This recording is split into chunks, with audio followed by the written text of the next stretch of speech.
नमस्कार साथियों, स्वागत है आप सबका आपके अपने YouTube चैनल इंग्लिश मस्ती 2022 पर। आज हम लोग जानेंगे टेंस के बारे में कि किसी भी वाक्य को देख करके हम कैसे पहचाने कि वह किस टेंस का वाक्य है और उसमें कौन सी हेल्पिंग वर्ब का प्रयोग किया जाएगा तथा उसी वाक्य में कौन सी फॉर्म का प्रयोग किया जाएगा। ये सारी चीजें आज हम जानेंगे, लेकिन इसको जानने से पहले आपको दो तीन चीजें जो है वो पता होनी चाहिए। एक, सबसे पहले पता होना चाहिए कि हेल्पिंग वर्ब कौन सी वाक्य में लगती है, फॉर्म कौन सी लगती है, और तथा सबसे मेन चीज ये है आपको ये पता होना चाहिए कि टेंस के कितने नाम हैं, कितने प्रकार हैं। तो जब हम इसको समझेंगे तो हमको सबसे पहले पता होना चाहिए क्या, टेंस का नाम। दूसरी चीज हम आपको बताएंगे पहचान। तीसरी चीज आपको बताएंगे लगने वाली हेल्पिंग वर्ब, और चौथी चीज बताएंगे लगने वाली फॉर्म। तो चार चीजों को आज हम लोग सीखेंगे कि किसी भी टेंस को देख करके, सुन करके कैसे बताएंगे कि वह किसका टेंस है। तो सबसे पहले अगर हम टेंस की बात करें तो सबसे पहले हम टेंस के नाम में लिख लेते हैं। तो सबसे पहला हमारा टेंस है प्रेजेंट इंडेफिनिट टेंस। दूसरा टेंस हमारा है प्रेजेंट कॉन्टिन्यूअस टेंस। तीसरा टेंस है प्रेजेंट परफेक्ट टेंस। चौथा है प्रेजेंट परफेक्ट कॉन्टिन्यूअस टेंस। पांचवा टेंस है पास्ट इंडेफिनिट टेंस। छठा है पास्ट कॉन्टिन्यूअस टेंस। सातवां है पास्ट परफेक्ट टेंस। आठवां है पास्ट परफेक्ट कॉन्टिन्यूअस टेंस। नौवां है फ्यूचर इंडेफिनिट टेंस। और 10वां है फ्यूचर कॉन्टिन्यूअस टेंस। तो इस तरीके से हमने आपको टेंस के 10 नाम बताए हैं। टोटल टेंस के नाम जो होते हैं वो टोटल टेंस के नाम 12 होते हैं, लेकिन हाई स्कूल तक की क्लास जो आती है उसके लिए 12 टेंसों की जरूरत नहीं पड़ती है। तो हमारे 10 टेंस कौन कौन से जिनके नाम है फटाफट रिपीट करते हैं। Present indefinite, present continuous, present perfect, present perfect continuous, past indefinite, past continuous, past perfect, past perfect continuous, future indefinite, और उसके बाद हमारा अंतिम कौन सा है, फ्यूचर कॉन्टिन्यूअस। तो सबसे पहले हम जानते हैं इनकी पहचान के बारे में कि कैसे पहचानेंगे कि किस वाक्य का वाक्य कौन सा है।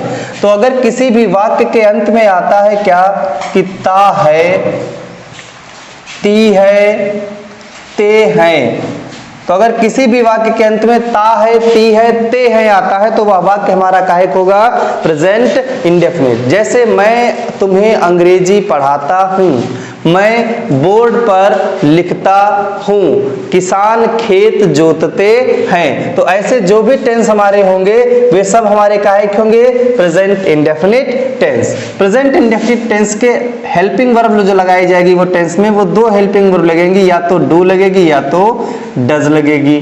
और अगर इसमें फॉर्म की बात करें तो इसमें दो फॉर्म लगती हैं, या तो फर्स्ट फॉर्म का प्रयोग किया जाएगा या फर्स्ट फॉर्म में एस या ईएस का प्रयोग किया जाएगा। दूसरा हमारा है प्रेजेंट कॉन्टिन्यूअस। प्रेजेंट कॉन्टिन्यूअस की पहचान है कि ऐसे वाक्य जिनके अंत में रहा है, रही है, रहे हैं आज शब्द आते हैं। यानी किसी भी वाक्य के अंत में यदि रहा है, रही है, रहे हैं आएगा तो वह वाक्य जो हमारा होगा वो होगा हमारा पास्ट प्रेजेंट कॉन्टिन्यूअस। जैसे मैं तुम्हें अंग्रेजी पढ़ा रहा हूँ, मैं बोर्ड पर लिख रहा हूँ, तुम मेरी बात सुन रहे हो। तो ऐसे वाक्य जो भी होंगे वो सब हमारे होंगे प्रेजेंट कॉन्टिन्यूअस। इन वाक्यों में प्रेजेंट कॉन्टिन्यूअस के हेल्पिंग वर्ब लगेगी इज या एम या आर। अगर फॉर्म की बात करें तो फॉर्म इसमें केवल एक लगती है, फर्स्ट फॉर्म में I N G. Okay, next हमारा है present perfect tense. Present perfect tense के वे वाक्य होंगे जिनमें कोई भी काम पूरा हो जाएगा और उनके वाक्यों में आता है चुका है, चुकी है और चुके हैं। तो ऐसे वाक्य जिनके अंत में चुका है, चुकी है, चुके हैं आदि शब्द आते हैं, तो वे वाक्य हमारे जो होते हैं वो हमारे होते हैं present perfect tense. Present perfect tense में हेल्पिंग वर्ब जो लगती है वो लगती है कौन सी? हैज या हैव। और जब कभी भी हैज या हैव हेल्पिंग वर्ब लगती है तो उसके साथ हमेशा वर्ब की थर्ड फॉर्म का प्रयोग किया जाता है। एग्जाम्पल की बात करें तो मैं तुम्हें अंग्रेजी पढ़ा चुका हूं, मैं बोर्ड पर लिख चुका हूं, तुम मेरी बात सुन चुके हो। नेक्स्ट हमारा चौथा टेंस है जिसका नाम है present perfect continuous tense. Present perfect continuous के लास्ट में आता है रहा है, रही है, रहे हैं। इसके साथ इसमें निश्चित या अनिश्चित समय दिया गया होता है। निश्चित या अनिश्चित समय के लिए हम इसमें कॉम्प्लीमेंट की जगह पर सिंस या फॉर का प्रयोग करते हैं। अगर हेल्पिंग वर्ब की बात करें तो परफेक्ट की हेल्पिंग वर्ब इसमें हैज या हैव लगती है और उसके साथ इसमें जोड़ दिया जाता है बीन। फॉर्म की बात करें तो इसमें फॉर्म प्रयोग की जाती है फर्स्ट फॉर्म में ING। ओके, नेक्स्ट आगे बढ़ते हैं तो हमारा चालू होता है past indefinite tense. Past indefinite के वे सारे टेंस होते हैं जिसमें किसी भी हिंदी की जो क्रिया होती है उस क्रिया के अंत में बड़ा आ, बड़ी ई या ए की क्या निकलती है? ध्वनि निकलती है।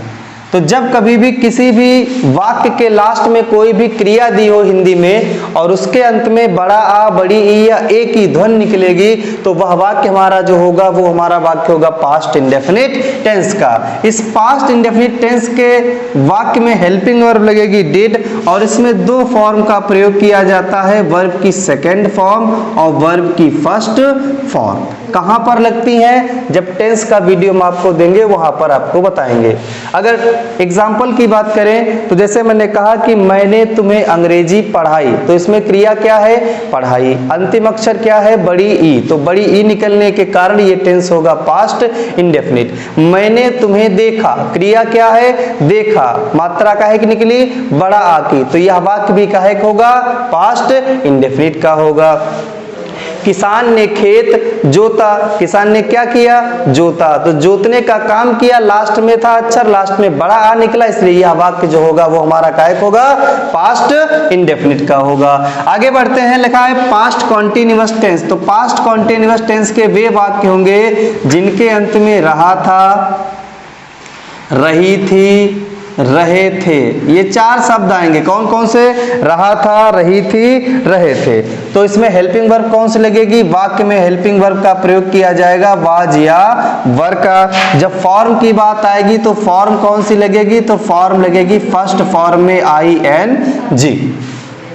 एग्जाम्पल की बात करें तो मैं तुम्हें कल अंग्रेजी पढ़ा रहा था, तुम कल मेरी बात नहीं सुन रहे थे, तुम कॉपी पर लिख रहे थे। इस प्रकार के जो भी वाक्य होंगे वो सब किसके वाक्य होंगे? पास्ट कॉन्टिन्यूअस के। आगे बढ़ते हैं, पास्ट परफेक्ट टेंस। इनके हिंदी वाक्यों के अंत में आएगा चुका था, चुकी थी और चुके थे। तो जब कभी भी किसी भी वाक्य के अंत में चुका था, चुकी थी, चुके थे आएगा तो उसमें हेल्पिंग वर्ब हैड का प्रयोग किया जाएगा और हैड के साथ भी वर्ब की कौन सी फॉर्म लगती है? थर्ड फॉर्म का प्रयोग किया जाता है। लास्ट हमारा है पास्ट परफेक्ट कॉन्टिन्यूअस टेंस। तो पास्ट परफेक्ट कॉन्टिन्यूअस टेंस के लास्ट में आता है रहा था, रही थी, रहे थे और इसके साथ भी निश्चित या अनिश्चित समय दिया होता है। इसमें हेल्पिंग वर्ब हम हैड बीन का प्रयोग करते हैं तथा वर्ब की फर्स्ट फॉर्म में ING का प्रयोग करते हैं। अगर टेंस की बात करें तो मैं तुम्हें 2 घंटे से अंग्रेजी पढ़ा रहा था, तुम मेरी बात 4 दिनों से नहीं सुन रहे थे, तुम 5 दिनों से कोचिंग नहीं आ रहे थे। तो ऐसे जो भी वाक्य होंगे वो सब वाक्य हमारे काहे के होंगे, पास्ट परफेक्ट कॉन्टिन्यूअस के होंगे। आगे बात करें फ्यूचर इंडेफिनिट की, तो फ्यूचर इंडेफिनिट के वे सभी वाक्य होंगे जिनको पढ़ने पर लास्ट में गा गी गे आएगा। तो अगर वाक्य के लास्ट में गा गी गे आता है तो वह वाक्य हमारा काहे का होगा, फ्यूचर इंडेफिनिट का होगा। इस टेंस में हेल्पिंग वर्ब लगेगी विल या शैल, और विल या शैल के साथ आपको सबको पता है कि कौन सी फॉर्म लगती है, वर्ब की केवल फर्स्ट फॉर्म का ही प्रयोग किया जाता है। एग्जाम्पल की बात करें तो मैं कल तुम्हारी किताब देखूंगा, तो लास्ट में क्या निकला, गा, तो यह वाक्य काहे हो जाएगा, फ्यूचर इंडेफिनिट टेंस। तुम मेरी बात कल नहीं सुनोगे या तुम मेरी बात कल नहीं मानोगे, तो वे वाक्य जो होंगे वो काहे के हो जाएंगे, फ्यूचर इंडेफिनिट टेंस के हो जाएंगे। लास्ट हमारा है फ्यूचर कॉन्टिन्यूअस टेंस। तो फ्यूचर कॉन्टिन्यूअस टेंस के वे वाक्य होंगे जिनके लास्ट में रहा होगा, रही होगी, रहे होंगे।